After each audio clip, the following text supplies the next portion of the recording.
Leadership, Chapter 10. Leadership is the process whereby an individual influences a group of individuals to achieve a common goal.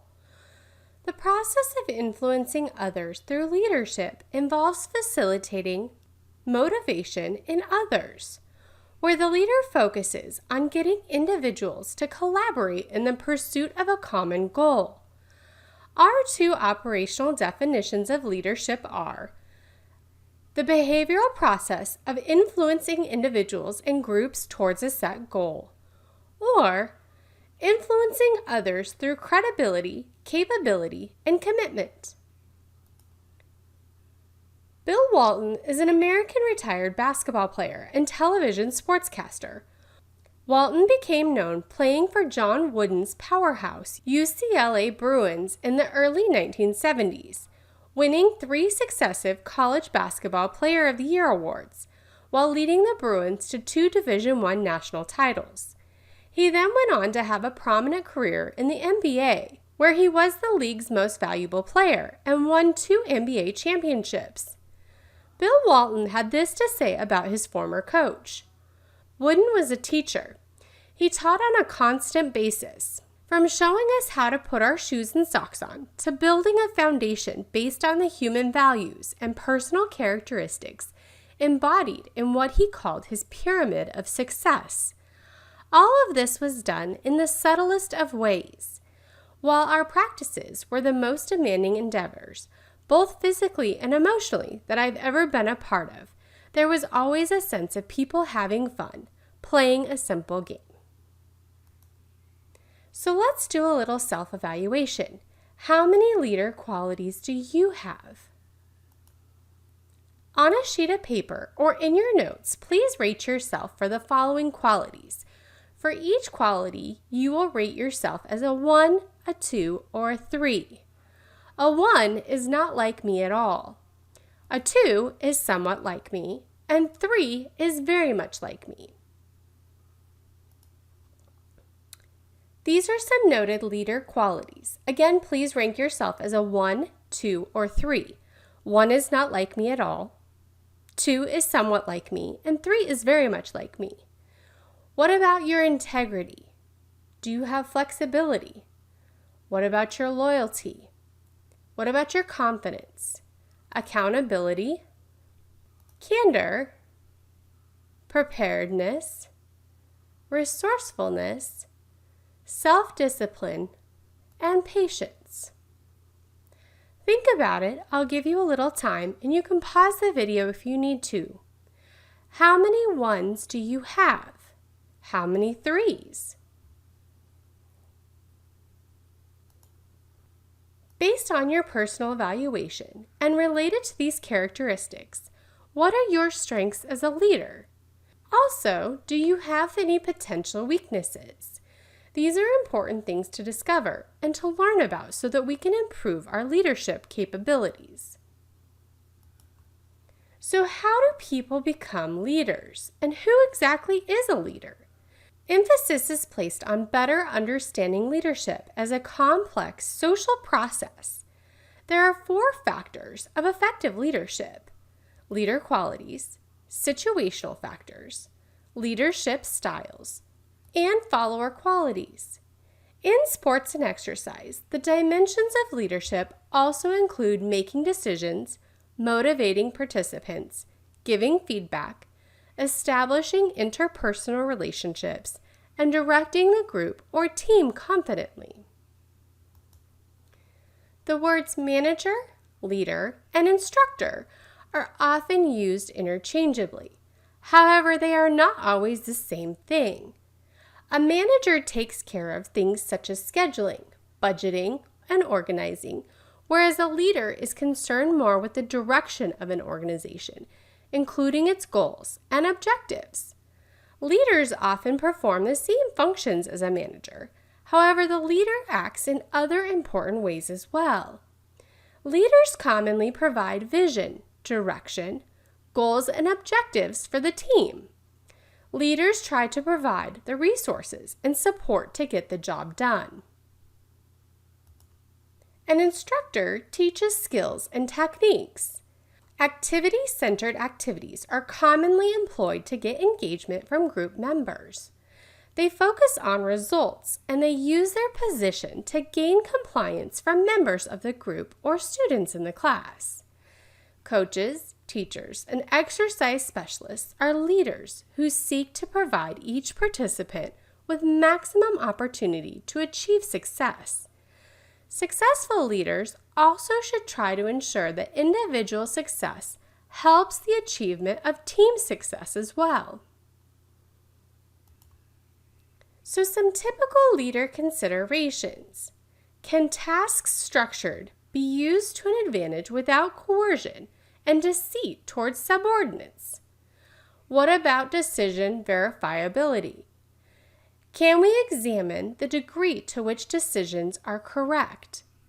We need to examine the consequences associated with actions and decisions.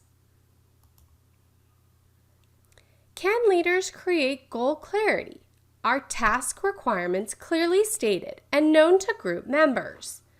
Have you been clear in your communication, whether that's written, verbal, or even digital?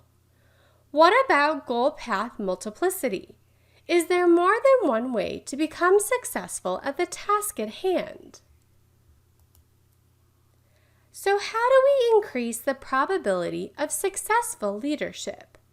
We can use the appropriate style. We need to meet the situational needs. The job must fit the person, and good leaders learn to change styles in different situations. Remember, there's not a one-size-fits-all model that affects everybody for leadership. There are a significant number of beliefs, theories, models, and approaches to leadership. We cannot possibly cover them all in the course of our 6 weeks together, so we'll focus on a few of these theories. The situational leadership model. During the mid-1970s, it was known as the life cycle theory of leadership and was renamed to situational leadership model. The fundamental framework of the situational leadership model is that there is no single best style of leadership.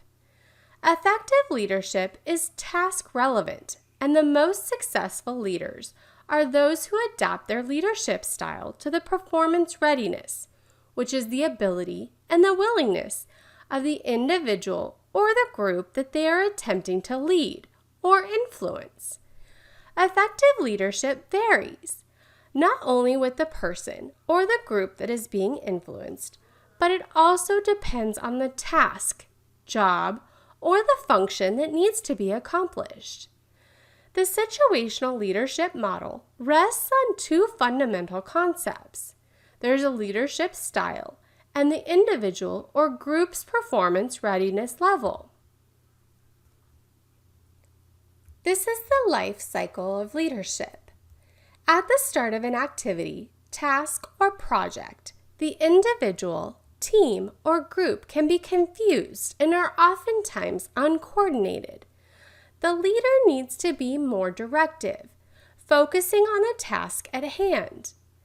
The leader promotes ownership by the individual or the team member and encourages their confidence.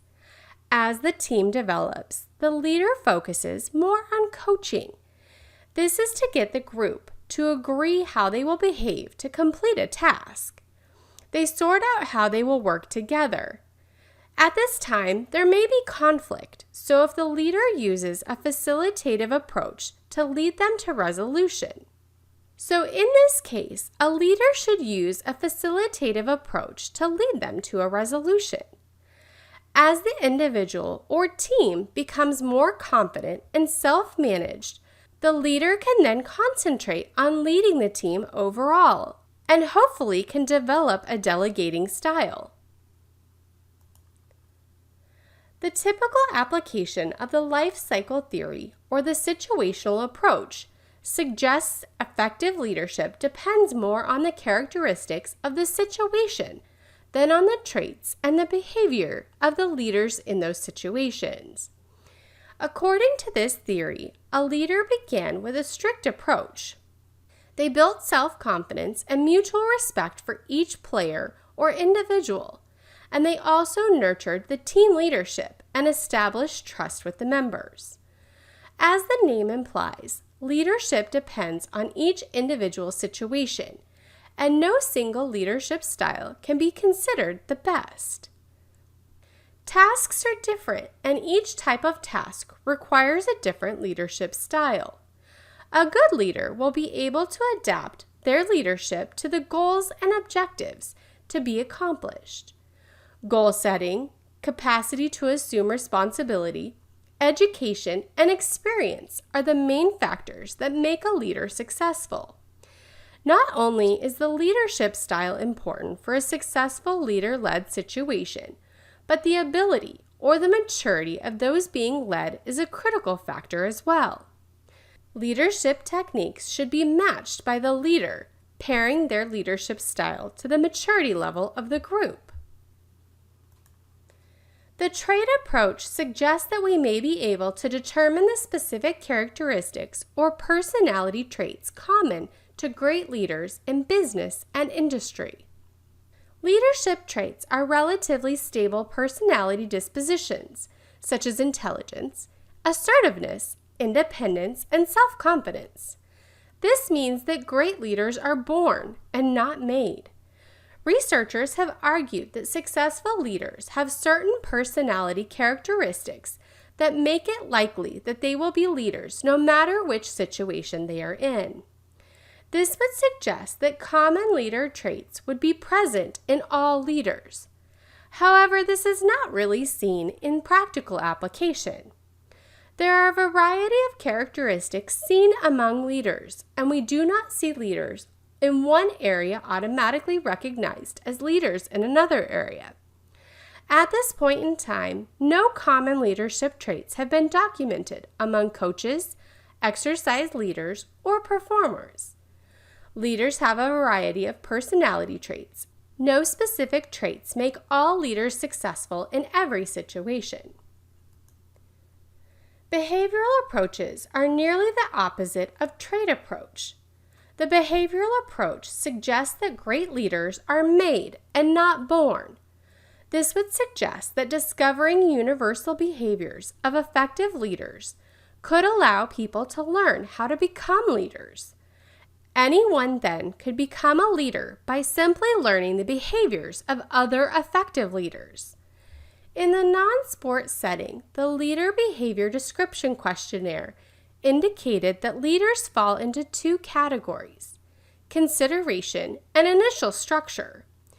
Consideration refers to friendship, mutual trust, respect, and warmth between the leader and the subordinates. Initiating structure refers to setting up rules and regulations, channels of communication, procedural method, and a well-defined pattern of organization to achieve goals and objectives. Successful leaders tend to score high on both initiating structure and consideration. In the sporting context, we typically focus on specific behaviors in specific situations. The event recording technique was utilized to examine coaching behaviors and then record when and how often those behaviors occurred. Researchers were able to identify 10 categories of behavior of a successful college basketball coach. Most of the coach's behaviors involved giving instructions and then often encouraging the intensity and the effort of the individual. The behavioral approaches suggest that leader coaches should focus on the positives, providing clear feedback and technical instruction, and also utilizing frequent reinforcement. The Fiedler contingency model was created in the mid-1960s by Fred Fiedler, a scientist who studied the personality and characteristics of leaders. The model states that there is no one best style of leadership. Instead, a leader's effectiveness is based on the situation. This is the result of two factors: leadership style and situational favorableness, later called situational control. Fiedler's contingency model suggests that the effectiveness of an individual's leadership style stems from matching the style to the situation. The key to this model is maintaining a favorable situation. Fiedler argued that a task-oriented leader is more effective in either very favorable or unfavorable situations. A relationship-oriented leader is more effective in moderately favorable situations. Identifying leadership style is the first step in using this model. Fiedler believed that leadership style is fixed and that it can be measured using a scale that he developed called the Least Preferred Coworker, or LPC scale. The scale asks you to think about the person who you've least enjoyed working with. This can be a person who you've worked with in your job, in an educational setting, or even in a training. Next, you determine the situational favorableness of your particular situation. This depends on 3 distinct factors: the leader-member relations, task structure, and the leader's positional power. Fiedler identified 3 contingency factors, which are the key situational factors that determine a leader's effectiveness. Task needs or task structure. It is the degree to which the job assignments are procedures. For example, are they structured or unstructured? The task structure means that the extent to which the task requirements are clearly defined in the terms of task goals, processes, and relationships with other tasks. It has been observed that with the clear definition of a task structure, the actions of the subordinate can be well directed and their performances can be well controlled, which may not be possible in cases of unclear task structure. The individual needs are the degree of influence a leader has over power variables such as hiring, discipline, promotion, and even salary increase. This is the last element of Fiedler's contingency model, where he talks about the relationship between the situation and the appropriateness of the leadership style. According to him, the leadership effectiveness depends upon the situation, as one style favoring one situation may not necessarily be appropriate in any other situation. Thus, it is the situation that gives an opportunity to the leader to influence their subordinates through the right kind of leadership style. Leader-member relationships or team maintenance needs. This is the degree of confidence, trust, and respect that is shown by the members towards the leader. So how does Fiedler's contingency model work? The idea is that the 2 different leadership styles, task-oriented and relationship-oriented, can both be effective, but in different situations. Fiedler identifies 3 different types of variables that can impact a situation. The variables are not all equal in importance. They include the relationship between the leader and the followers, which is the most important. The task structure, how defined are the group's tasks, which is moderately important. And the position power, how much formal authority is the leader given, which is the least important. This visual shows how these 3 variables can interact to form 8 different possible situations, also known as octants, and which leadership styles are best for each situation. Unlike other contingency theories, Fiedler's approach believes that leaders, by and large, have a set leadership style.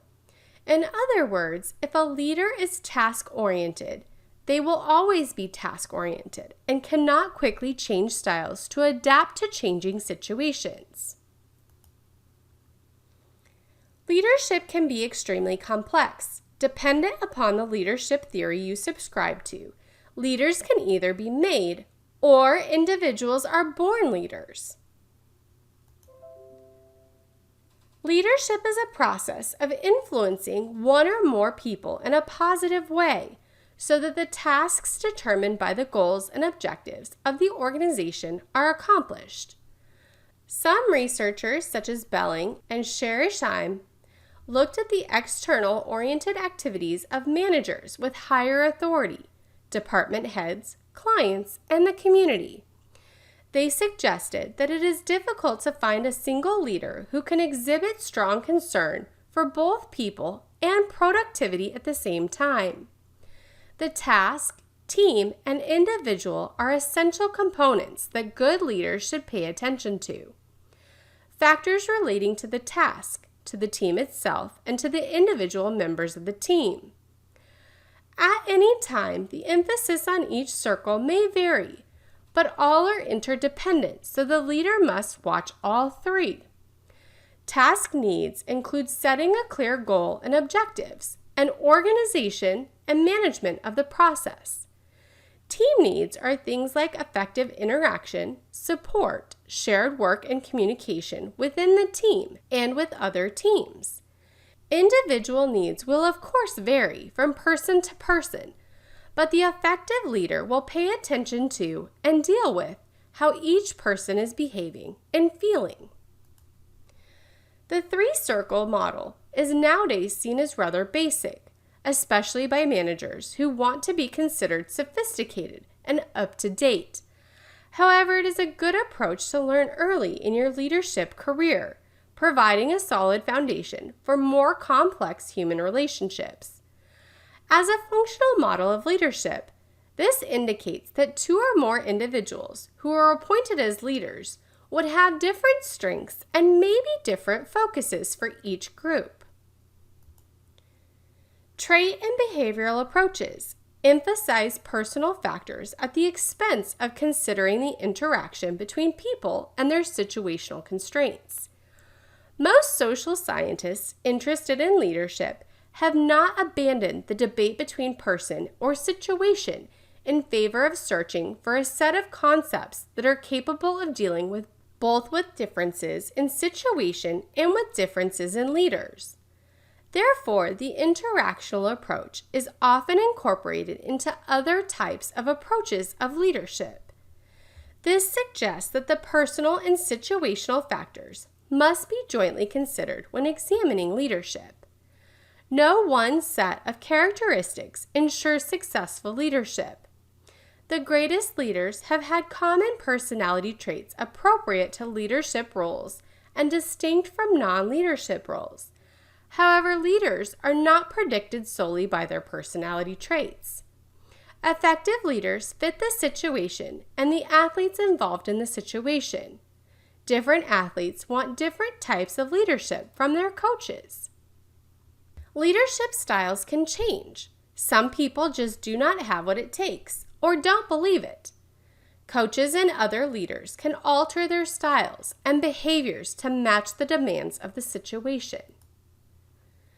Relationship-oriented leaders develop interpersonal relationships, keep lines of communication open, maintain positive social interaction, and ensure that everyone is involved and feeling good.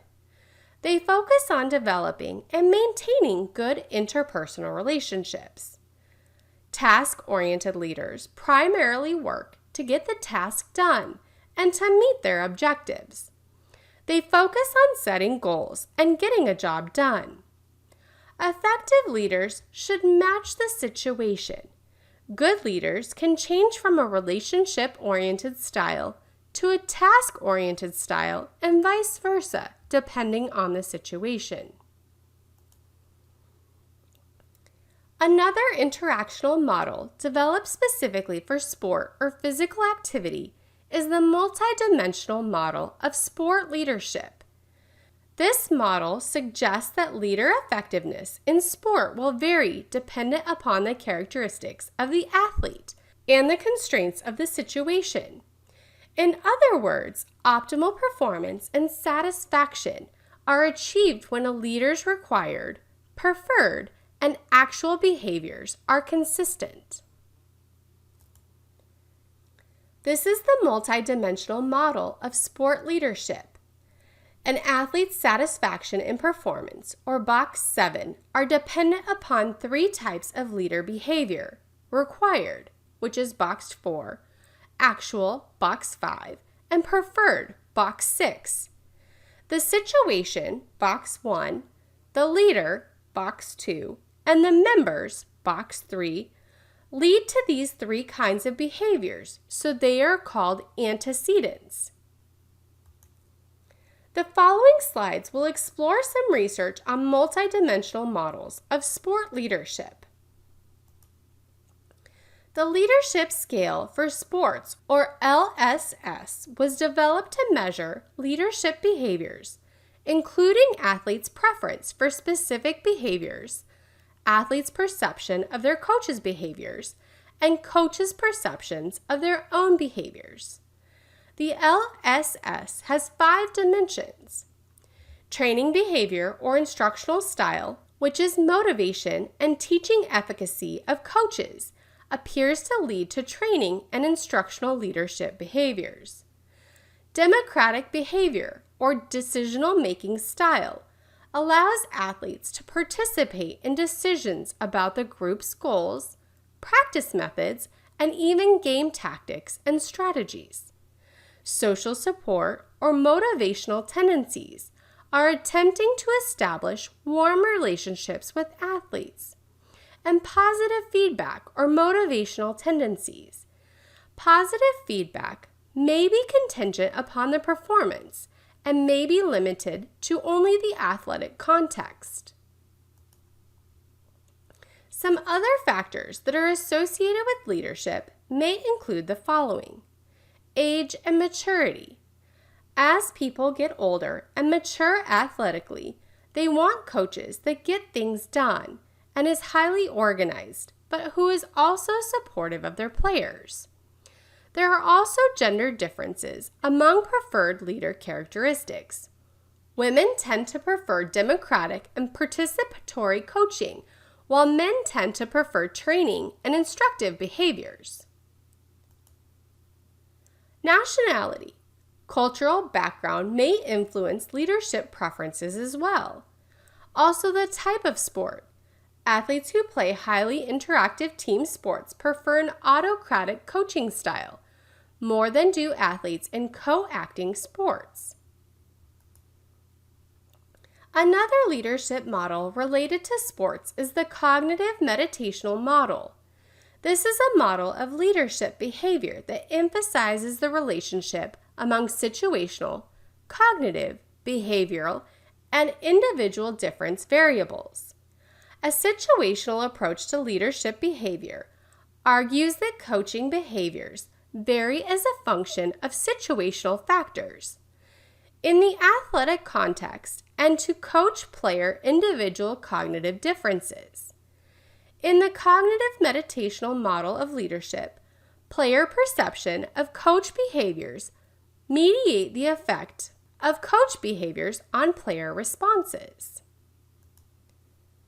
Other studies have used the coaching behavioral assessment system to assess specific coaching behaviors and the ways in which they affect young athletes. About 2/3 of all observed coaching behaviors were found to be positive and fell into the following categories: positive reinforcement, and general technical instruction and general encouragement.